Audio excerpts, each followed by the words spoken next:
muraho niba ushaka kujya kuba mahanga cyangwa se ukaba uba mu mahanga cyangwa se ukaba ushaka kujya kwiga mahanga, ni kenshi tutekereza kujya mu mahanga ukaba ufite rêve mu mutwe wawe uko bizagenda, zagira amahanga nige ubundi yenda ntahenge gukora igihugu cyane, cyangwa se nzajya amahanga nkore ubundi mbe nagira icyo marira famiye yanjye, cyangwa se ngiye mahanga yenda nzaba save, cyangwa se ngiye mahanga nzagira liberté nk'iyo kurusha iyo nari mfite iwacu. It doesn't matter, rezo yose ufite yo kuba wajya mu mahanga nta kibazo, ariko iyo ugeze mu mahanga, amahanga bari amahanga.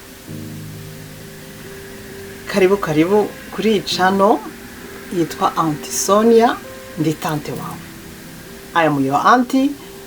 Aha tuzatujyana tuganira ku byerekeye kuba mu mahanga, gushaka kujya mu mahanga, ku byerekeye kuba mama, ku byerekeye gushaka, ku byerekeye gukora, kugera aho ushaka, ku byerekeye kugira sante, kugira ubuzima bwiza, ukarinda usaza ugikomeye. Nubwo Imana ibi umuntu wese yaramwandikiye igihe azamara kuri ino si, ariko nshaka kugira ukanati n'ubundi nzapfa reka nipfire n'ubundi. No, uragerageza ukabyuka ukajya ku kazi, ukoga, ukarya neza ibitunga umubiri. Ibyo byose tugomba kubiganiraho. Ngiye maze imyaka 27 mu mahanga, urumva maze kugera ku myaka ihagije, narashatse, mfite abana, maze kuba mu bihugu byinshi, mfite experience. Rero icyo namarira ari igihugu cyanjye, sinshaka gusubirayo kuko narabyaye, mpafite akazi, ariko kubera ubushobozi busigaye bubaho bwa digital, ushaka kuvugana n'abantu ugerageje YouTube cyangwa Instagram. Nge rero mpora numva nkeneye kuganira n'abana nduta cyangwa se abamama tungana, tukagirana inama yuko duhindura ubuzima bwacu, ari ukubaho uko ukeneye, ari ukubaho mu mahoro. Uyu munsi rero ndashaka kubanza kuganira ku byerekeye amahanga tubamo, kuko niho mba. Noneho tuganire ku mahanga, tubanze tunamenyane, noneho tujye tuganira, tugirane inama aho turi twese. Rero iyo utekereje kujya mu mahanga, buri muntu wese agira ikimujyana mu mahanga. Everyone have his reason. Hari abagenda bavuga bati ngiye kwiga, nimara kurangiza kwiga nzasubira mu gihugu cyacu cyanjye nkore nigira icyo nimarira. Hari abajya mu mahanga bagiye gushaka akazi kabahemba neza kugira ngo bagire icyo bimarira, bazagire icyo bamarira famiye. Hari abajya mu mahanga kubera urukundo, bamenyanye n'abanyamahanga bakashyingirwa bakajya muri icyo gihugu. Hari abajya mu mahanga bahunze intambara, cyangwa se bahunze uko bameze, nta mahoro bafite. Icyakujyanye cyose mu mahanga, iyo ugeze mu mahanga uri umunyamahanga. Ikibabaje rero nuko iyo umaze kugera mu mahanga utangira bundi bushya. Akenshi ugomba kwiga ikirimi gishya, yarabanje kwiga ikirimi kino. Hari abagenda bavuga igifaransa bakajya mu Bufaransa, byo bintu bibagora, ariko hari ibindi culture, abarukuntu abantu abanyamahanga babaho utamenyereye. Hari imbeho, hari ukuntu babaho, ukuntu babana, byose ugomba kubyitoza ukihagera. Noneho rero kugira ngo ubashe gusurviva urahinduka, kuko ntushaka kuvuga ngo uragumana mentalite z'uko wabagaho mu gihugu cyawe, wabaga mu Rwanda, i Burundi, muri Congo, muri Nigeria. Reka da, ntago ari la même chose. Hano bafite amasaha bakorera, hano bafite amasaha babyukira, hano bafite ukuntu ushaka kuvuga ati reka nyarukire kwa mukuru wanjye dusangire ka cyayi ndanarara. Reka da, ugomba gufata rendezvous, akazandika, none mukavuga ati none tuzahure, kuko ushaka kujyayo ugasanga nta muntu uhari. Hano nta bakozi bahari, hano nta mutantenda wasiga mu rugo, ushaka kugenda ugasanga urugi rurafunze, kandi niyo wanasanga rufunguye, abazungu iyo yatetse ibirayi bitatu aba ari ibirayi by'umugabo we, umugore we n'umwana ari bitatu nyine yabibaza, baraguha journal bajye kurya, hanyuma kuko ibintu byose baba babibaza. Nimusangira mwasohotse urataha urajya kubona ubone aje agafacture mukagabana ibyo mwabashe gufungura. Urumva ni mentalite zitahuje n'izi wacu, byose ugomba kubimenyera. Noneho rero hari ukuntu wibagirwa uriwe kubera ko ugomba gusiriviva yawe. No wavuga uti okay, maze kugera hano narahamenyereye, ndavuga ikirimi, nabonye akazi, ukabasha ubushobozi, ukabasha kubona ibyo bipapuro bikwemera kuhaguma, ukamenyera, ugasiriviva. Iwanyu rero iwanyu baba barakuretse ukagenda, cyangwa se uba warasize babazi ko wageze nyine ku cyakujyanye. Hari igihe ugerayo ugasanga ntibyoroshye deja, no kugira ngo ubanze kumenyera, no kugira ngo ubanze kumenya ikirimi, ubanze kumenyera niyo mbeho, ubanze kumenyera uko kazi, ubanze kumenyera gufungura amabanki. Byose kera ntabyo batwigishaga. Ngiye narinze mbi wacu ntaramenya kuko bafungura banki, narinze mbi wacu ntaravuga ngo ngiye gukora. Urabyuka ukabiwanyu, ukajya ku ishuri, ugize imana ukajya mu mashuri akuze, urangije bararangizaga, noneho ukaba ariho wajya mu kazi. Abana bino rero batangira akazi akenza. Umuhungu wanjye afite Kenza, arakora nawe ajya ku ishuri akanakora, niko babarera twese. Ko ibyo byose rero urahagera ukavuga oh okay, byose ugomba kubyiga ukanabimenyera. Noneho abo basize baba bategereje ko hari ikintu wagezeho, ko kandi utazabyibagirwa, kuko muri Afrika uko tubaho, tante aragufasha, urajyayo utamugira ukarara, oncle aragufasha hirya no hino, abenshi baba ari n'imfubyi, mukuru wanyu we, musaza, bose barateranya ugakura. Rero nabo bategereje ko igihe uzagira icyo wigezaho nabo utazabibagira. Iyo ugeze mu mahanga, niyo umaze kugira icyo wigeraho, ubwo bufaranga bwose uba wakoreye bwana buvunikiye, ni nako abazungu babutwara ye. Ntabwo ibi bihugu byo mu by'Iburaya ubona byarateye imbere ku bwabyo. Amafaranga ukorera leta nayo yakoraho ati uyu muhanda ugenda hose ubibaza ko uzakora gute, ugomba gukontribute, ugatanga imisoro y'imihanda. Ibi bijugunya mwavanye muri puberi yo mu nzu yawe se birajya hehe? Urabyishyurira, turaza kubitwara. Uwo muriro se, iyo gazi, iyo nzu suba ubamo, kubera ukonje ugomba kuyizora. Buri kantu kose, assurance, nta muntu wishyura cash, ugomba kwishyura nzukunze. Nupfa se, ayo mafaranga abazaguhamba iyo sanduku nayo ugomba kubura. Ubu facture budashira, ugashirira ku kwezi usigaranya amafaranga nawe, kandi ushaka kuba kumva ko hari ikintu wakoreye, ushaka nawe kubaho neza. Ariko biri umunyafrika rero unatekereza okay, none se ndakora nishyura ibyo ngwa kwishyura byino, ngira icyo nohereze muri Afrika, hanyuma sinzabaho ryari. Hari ababishobora, ariko abenshi babishobora ni sacrifice. Bavuze ati uyu munsi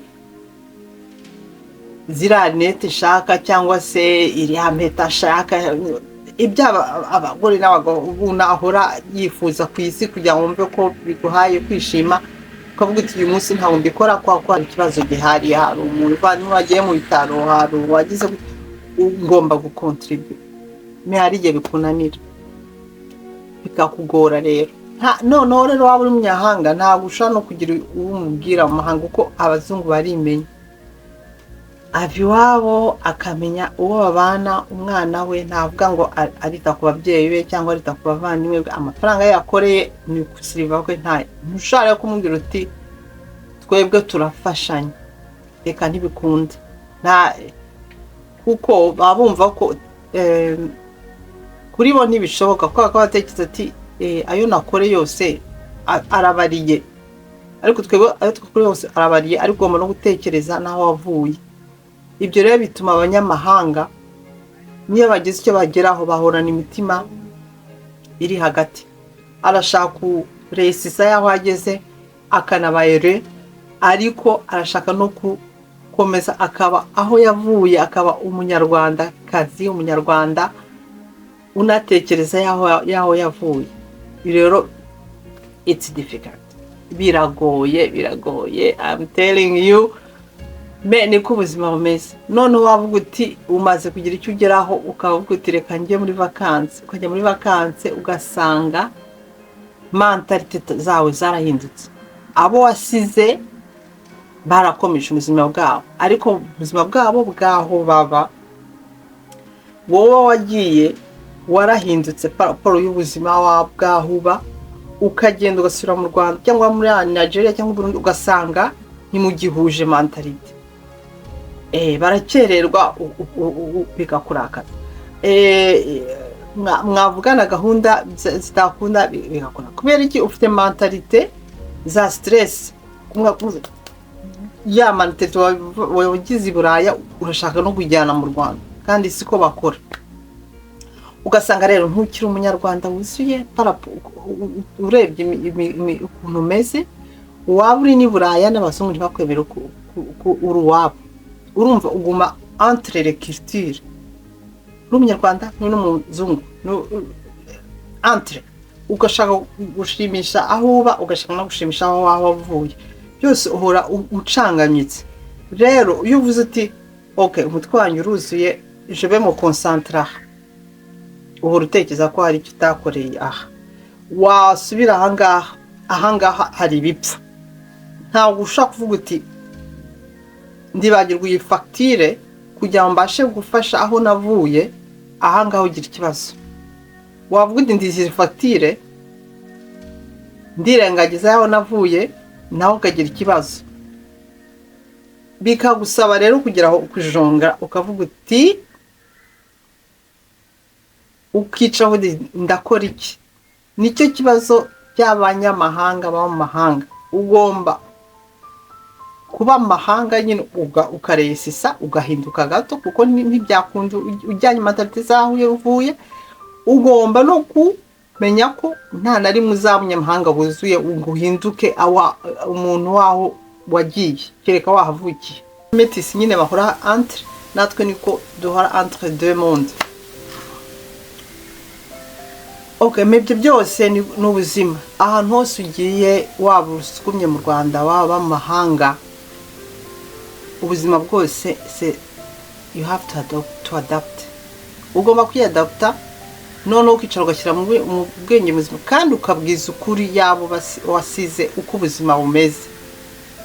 Apana buri ubuzima bwo kuri Instagram, kwifotoza umushaka kwaguruka nk'ifotoza ukabona ndi mundi bisiga amaparfum ahenze n'ibiki, nambaye smartwatch, ukavuga ati yageze ahaje. No, uwo mushara yabonye amaze kwishyura amafacture, yirukanka hirya no hino, tuva ku kazi ugataha ukajya guhaha, ugateka, ukoza abana, ukabajyana mu mikino, ukagaruka. Nta muntu ugufasha, nta mukozi, nta muturanyi uvuze ngo aragufasha. Byose iyo ugeze Imana ukagira yenda umugabo w'umuntu, umwana mwiza, murafatanya, ariko uhora muri wasiwasi. Iriya foto y'umuntu tumwe kuri Instagram nyine ni icyo bawikunze, nk'ubu nyine nabonye akanya ko kubavuga ati reka nanjye mvuge, ariko si bwo ubuzima. Ubuzima bwaba bwo muri Afrika n'ubwo buri buzima buratandukanye ukuntu bugoye. Muri Afrika ushaka kuvuga inda waburaye, uba mu giturage nta kazi ufite, cyangwa usiri Kigali bataraguhemba, nahangaha sira même chose, nubwo umushahara waho ari mwinshi, ariko ni nako n'ibintu byabo bihenze. N'umushahara mu Rwanda ari mukeya, nabwo uhagije yaho tu. Urumva rero tukamenya ubuzima bwa mu Rwanda n'ubwino, nibyo bizatuma abo dusiga mu Rwanda n'abajangaha tumenya kumvikana. Yakubwira ati uku kwezi nta kintu ushaka kukoherereza, ukavuga uti nuko nuko mwana wanjye ndabizi ubuzima ubamo, ndategereza ukwezi gutaha. Ariko niyatagira umuntu uvuga uti ndicaye mvuze ukuntu ubuzima tubamo uko bumeze, ntabwo umuntu ashaka kukumva, kuko wa mugani urebye amafoto aba kuri Instagram cyangwa kuri YouTube, urebye amafoto bawohereza ahantu hose habakeye, nkuko mu Rwanda sigabona ahantu hose hakeye hari isuku, ushaka kugira ngo umuntu wese ubi Kigali n'umukire kubera kura urahanyura ku muhanda ahantu hose harakeye, abantu bose bambaye inkweto, ukavuga uti nta muntu kiburara. No, na amafoto ni isuku, ariko rero buri muntu wese agomba kubyuka karakajya kuyakorera. Kireko ravutse wanyu ari abakire nayo kandi yutagize ngo yabyaje arashira. Nyine ubuzima ahari hose buragoye, you know. No, iyi channel Aunty Sonia ni channel yacu twese. Uzajya uza umpita akabazo nkubwira uko mbigenza, nawe ngukubita akabazo ngubwira uko mbigenza. Ngewe icyo namara abana nduta n'abavandimwe bacu n'abamama ni ukugirana Imana, nkakubwira uko nageze ku byo nagezeho, nkakubwira uko mbayeho, tukumvikana tukedika abana bacu ko ubuzima bumeze nyabwo, tutabeshyana, nibwo ino si tuzahindura. You have to be real. Ukavuga ukuntu ubayeho, niwanyu bakakumva bakanakigira inyuma. None niyo mutanafashanya ariko mukanahamagarana mubazana vraiment amakuru atari ugufashanya gusa, akaba yaguhamagara akakuririra nubwo abari Buraya, kuko buri niyo ari ibyo na Kim Kardashian bazajya barira, aba millionaire bazajya bari, buri muntu aba afite tubazo twe tujyanye n'ubuzima bamo. Ikiza rero cyatuma twese tubasha kugira icyo tumarana ni ukubanza no gutegana amatwi, tukaba twagirana inama, ibyo byangombwa. Iyi channel rero ni ukugira ngo muze tuganire, tugirane inama nshaka kugirana n'ukuntu ibyo nagezeho, uko nabigezeho. Mfite diplome ya nutrition, nshaka kubwira uko ndyaho kugira ngo mbashe kuba nakomera, nkabasha amagufwa atandya, cyangwa nkaba ntabasha kwiyongera ibiro byinshi cyane, nkabanyamashya gukina n'abana, nkaba nakugira inama y'ibyo ugomba kurya. Nshaka kugira inama y'ukuntu uzifata nugera muri ibihugu by'abanyamahanga. Dushaka kugira n'imana zo kubaka, narubatse maranye ntungabanye imyaka 17. Nshaka kugira inama y'ugomba kwifata nk'umukobwa, tukagira ya skin care byose, rega tukaganira ku cyerekeye iki ubuzima, life as it is, tutabeshyana. Ukavuga uti ibiheri byaranyishe ariko nakoresheje amavuta, ndarabyibushye cyane, amavi asigaye yanjye, ibirenge birandya, nkaba navuga ati njya kugura cyangwa kubwira nti ari vitamine nizi nkoresha, imisatsi yarananiye, kari agapari kukagura hehe, ukoresha iki mu misatsi yawe. Tukagira inama zituma tugira icyo tugeraho, atari kwangana cyangwa kugayanya cyangwa kugufuhirana, kuko ntimukabona abantu bagenda za Gucci n'ibiki ngo bugire ngo yirwa seka, akabyuka seka, kararaseka. Buri muntu agira utubazo twe, ariko hari abagera kuri byinshi, hari n'abagera kuri bike, ariko akenshi no kutegera kubagize kubyo bageraho ngo bakubwire uko babigenje, cyangwa se ngo bakubwire ibibazo bahuye nabyo kugira ngo wowe ubyevite.